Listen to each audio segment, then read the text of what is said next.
Pagi itu sekitar pukul 9, kami kembali lagi ke pemakaman tua untuk melakukan eksplorasi.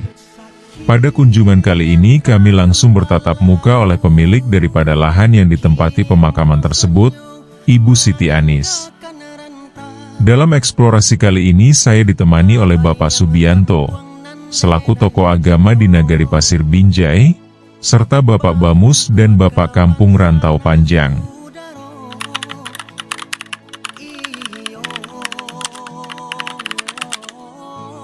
Bermula dari kantor desa, saya berangkat menuju lokasi. Sesampainya di sana, Bapak Subianto sudah menunggu di rumah salah satu warga yang berada tak jauh dari lokasi makam tersebut.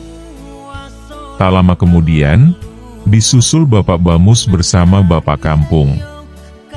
Singkat cerita, setelah kami berkumpul di rumah salah satu warga yang berada di dekat lokasi pemakaman tersebut, Ibu Anis sudah menunggu kami di pemakaman sembari membersihkan dedaunan kering di sekitar makam.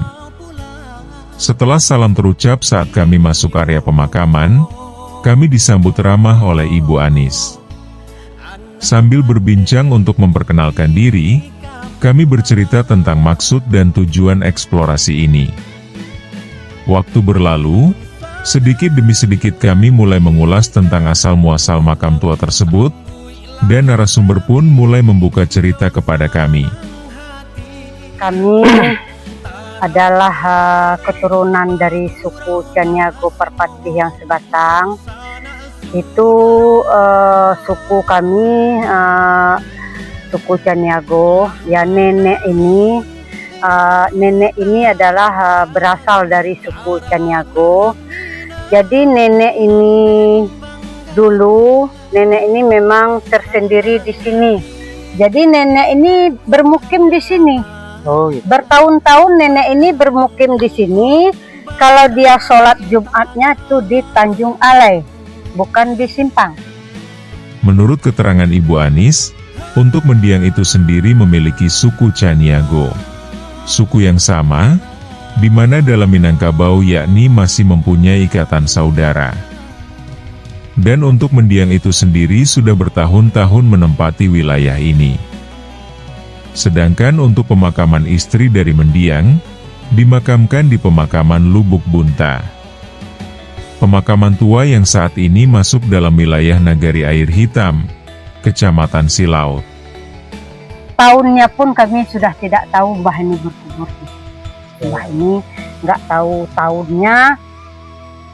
Mbah ini laki-laki. Kalau istrinya itu bermakam di Lubuk Bunta. Yang di Lubuk Bunta ya? Ya, istrinya orang Lubuk Bunta itu. Oh. Makanya kami sama orang suku Pana itu bersangkutan.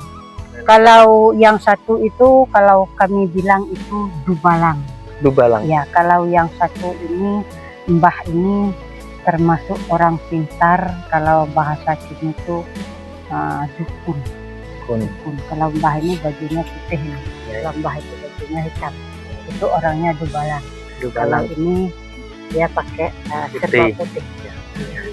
Untuk yang dimakamkan di sini berapa, Pak? Cuma dua. Dari dulu kala setahu kami cuma dua, tapi rahasia sebalik itu kan kita juga tidak tahu kan, namanya orang dulu ya Mas. Mana kita tahu kan. Yang jelas yang tertera yang nampak itu dua. Ini kalau itu durian ini bawaan Mbah itu. Oh gitu. Ya. Durian itu yang dinamakan sama Mbah ini dulu durian peminum kopinya. Satu batang langsap cuman nggak ada, udah mati. Cuman ada keturunannya aja. Satu batang langsap itu manis sekali itu. Itu kalau bahasa dulu itu itulah bendera yang paling utama di sini. Berkaitan dengan tempat, ada beberapa pohon durian dan langsep. Memang benar, durian yang berada di sekitar area pemakaman tersebut mempunyai batang yang sangat besar, diperkirakan memang sudah beratus tahun. Sedangkan untuk pohon langsep sendiri, seperti kata Ibu Anis, hanya terdapat keturunan saja.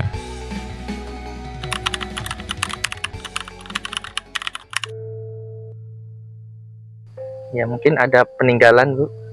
Kalau peninggalan Mbah ini kasat mata tidak nampak. Kalau kasat mata tidak nampak, kalau berkemungkinan tidak kasat mata mungkin ada juga. Ya disebabkan itu di kampung di Pasir Binjai itu di belakang lahannya Pak Amer itu ada pasir, pasir yang mendatar itu adalah tempat apabila punaannya, cucunya itu pergi berziarah sekali setahun, disitulah untuk menaruh perahunya di pasir itu, di Pasir Binjai itu. Jadi nenek ini dulu kampung ini dinamakan Kampung Pasir Binjai. Oh iya. Ini yang dinamakan Kampung Pasir Binjai.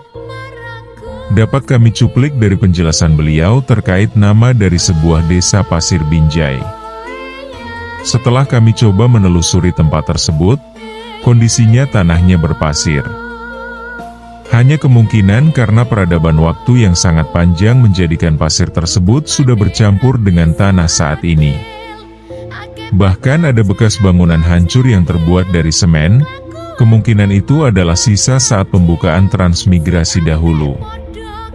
Perbincangan dengan Ibu Anis kami lanjutkan untuk menanyakan satu hal, namun jawaban beliau membuat kami merasa sangat penasaran untuk menelusuri lebih lanjut tentang sejarah ini.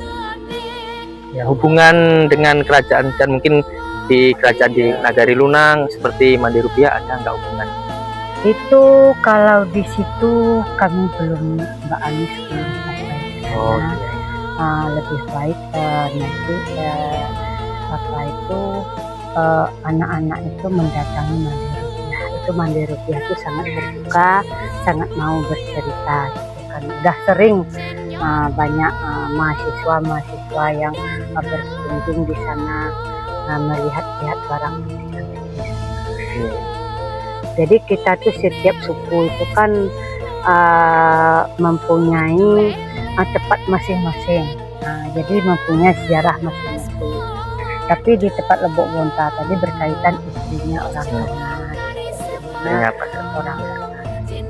Ya, begitulah jawaban beliau saat kami tanyakan tentang sebuah peradaban pada zaman kerajaan. Rasa penasaran masih menjadikan kami ingin mengetahui sejarah itu.